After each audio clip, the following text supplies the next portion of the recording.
A invasão da Ucrânia já é tratada como um filho feio no governo russo. Ninguém quer assumir a paternidade da ideia.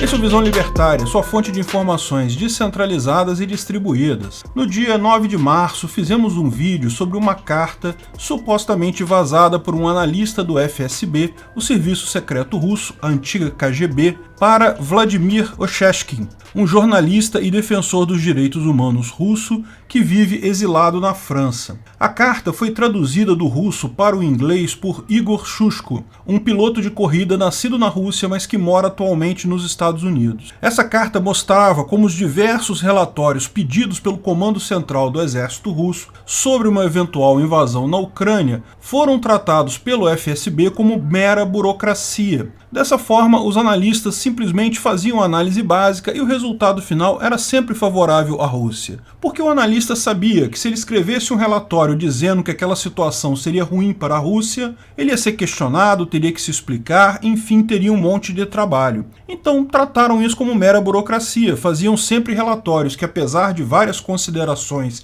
e hipóteses, ao final mostravam resultados favoráveis à Rússia. Ou seja, o alto comando russo, ao que parece, decidiu pela guerra com base em relatórios que os próprios analistas do FSB sabiam ser bobagem pura. Explicamos em detalhe esse problema no vídeo Analista do FSB desabafa. Situação russa é muito pior do que parece. Quando fizemos esse vídeo, não havia confirmação alguma de que seria uma carta real ou não. O máximo que se podia dizer é que pelo caminho que a carta seguiu e pelo jeito como foi escrita, parecia ser autêntica. Porém, depois disso, várias coisas ditas naquela carta foram confirmadas, inclusive uma busca pelo responsável pelo vazamento. No dia 11 de março, a 5ª diretoria do FSB sofreu uma ação de busca e apreensão pela polícia da Rússia e pela guarda pessoal de Putin. A acusação era algo sobre corrupção, mas no final das contas todo mundo sabe que era questão de inteligência. Foram 20 endereços que sofreram buscas, incluindo alvos na 5ª e na 9ª diretoria do FSB.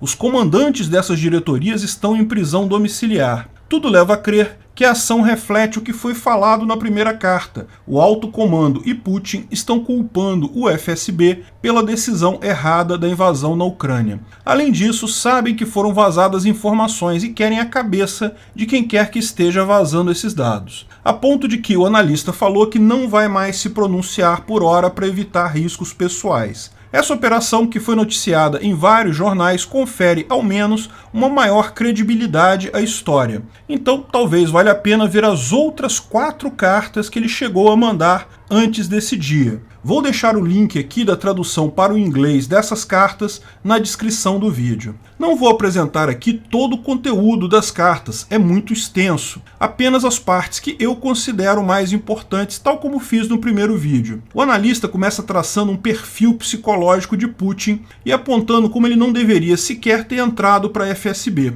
Putin, vocês sabem, foi alto funcionário da KGB durante a era soviética, de onde saiu para a política. Mas o analista lembra que ele nunca foi espião. A FSB, vocês sabem, é o novo nome da KGB. Na FSB, segundo ele, é considerado tabu criticar Putin porque, de certa forma, estaria se criticando a própria FSB. Mas o fato é que, com toda essa confusão, já se vê gente abertamente falando contra Putin lá. O problema dos relatórios cor-de-rosa, como ele costuma falar, continua mesmo durante a guerra. Todo mundo sabe que a situação na Ucrânia é desesperadora militarmente, mas os relatórios que chegam ao alto comando continuam a pintar uma realidade mais cor-de-rosa, justamente porque todo mundo sabe que, se falar a verdade, vai ser questionado, pode até ser considerado traidor a essa altura, e isso só piora tudo. O fato de 2 generais russos terem morrido é indicação que eles estavam gerenciando pessoalmente a estratégia de guerra. Isso não é tarefa de general. O general não vai para a linha de frente, a menos em situação de desespero.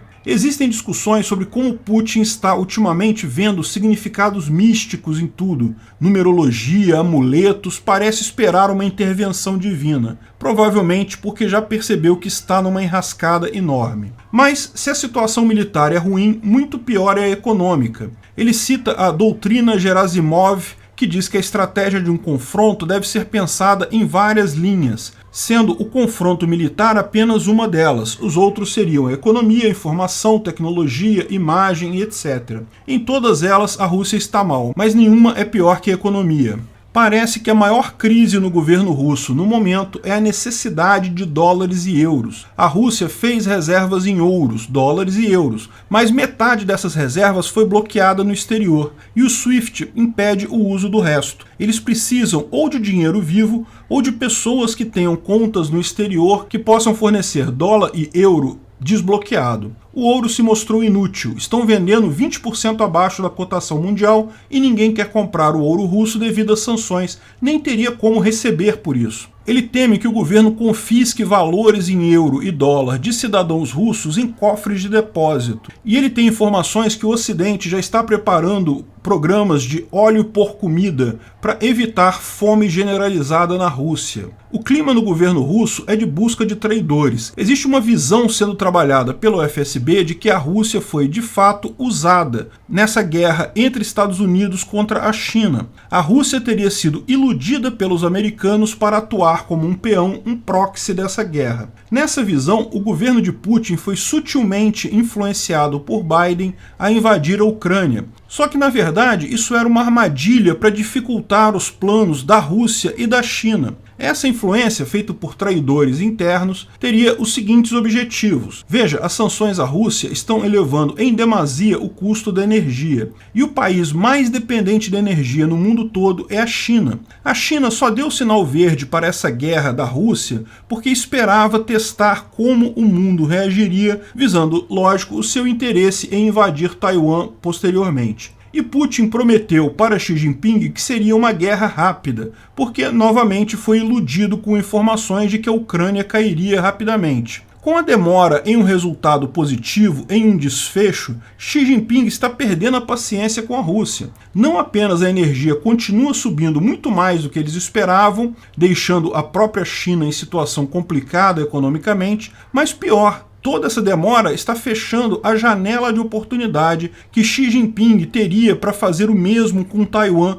antes das eleições chinesas desse ano. Com o resultado negativo da Rússia, Xi estaria enfrentando agora resistência nas próprias forças armadas para fazer o mesmo com Taiwan em tão pouco tempo. Todos agora querem rever os planos com muito mais cuidado. Segundo o analista, a armadilha que os Estados Unidos colocou à Rússia foi a mesma que ele fez com o Iraque, usando o Kuwait como isca. Segundo, diz ele, a inteligência americana deu a entender a Saddam Hussein, lá em 1990, que ele poderia invadir o Kuwait, que não haveria retaliação americana. Os americanos não iriam querer comprar guerra por um aliado tão pequeno. Saddam Hussein invadiu o Kuwait e acabou recebendo a guerra, a tempestade no deserto, em seu país. Da mesma forma, segundo ele, o FSB tinha informações de que os americanos não iriam interferir militarmente e que as sanções econômicas seriam leves, e até que os Estados Unidos atuariam para encorajar Zelensky a renunciar. Agora, o Ocidente está não apenas aleijando a Rússia com sanções, como mandando armamento para Zelensky e fazendo uma propaganda tão massiva contrária à Rússia que só pode ser compreendida de uma única forma. É um recado dos Estados Unidos para a China. Fazendo um parênteses meu aqui.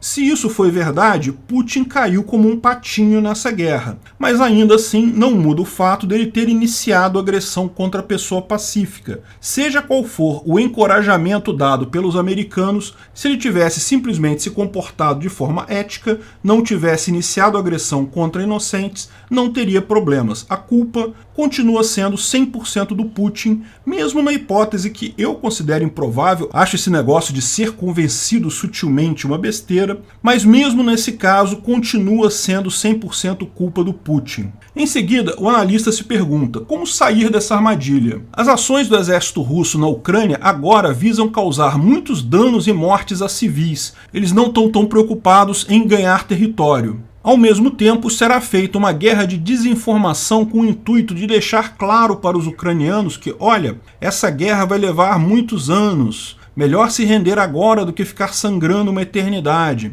De fato, a Rússia não tem capacidade de continuar a guerra por mais muito tempo, mas quer convencer os ucranianos que irá ficar matando gente devagarzinho por muitos anos. Segundo ele, essa é a melhor chance que a Rússia tem de obter uma saída minimamente honrosa para essa guerra, numa negociação com Zelensky. A ideia é uma saída que envolva a Crimeia, Luhansk e Donetsk ficando com a Rússia, para que Putin possa dizer que libertou os russos da Ucrânia, mas, além disso, algumas cláusulas de demilitarização que permitiriam, com facilidade, que a Rússia fosse muito mais agressiva no futuro, liquidando a fatura com facilidade daqui a uns 10 anos.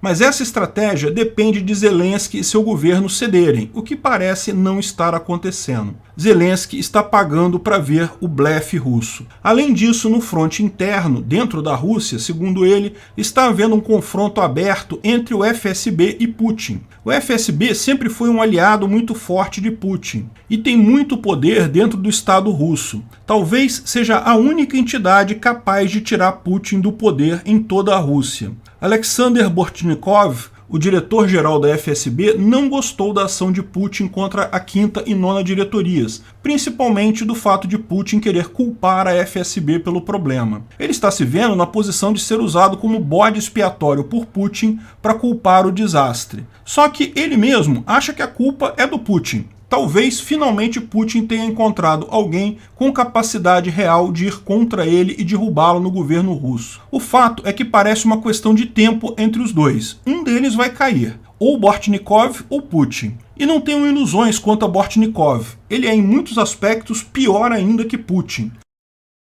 Mas um movimento nesse sentido poderia, pelo menos, ser uma forma de encerrar essa guerra com menos banho de sangue. Todo mundo culparia Putin por todas as besteiras acontecidas e a Rússia poderia recuar com suas tropas de forma muito mais simples, pelo menos por hora.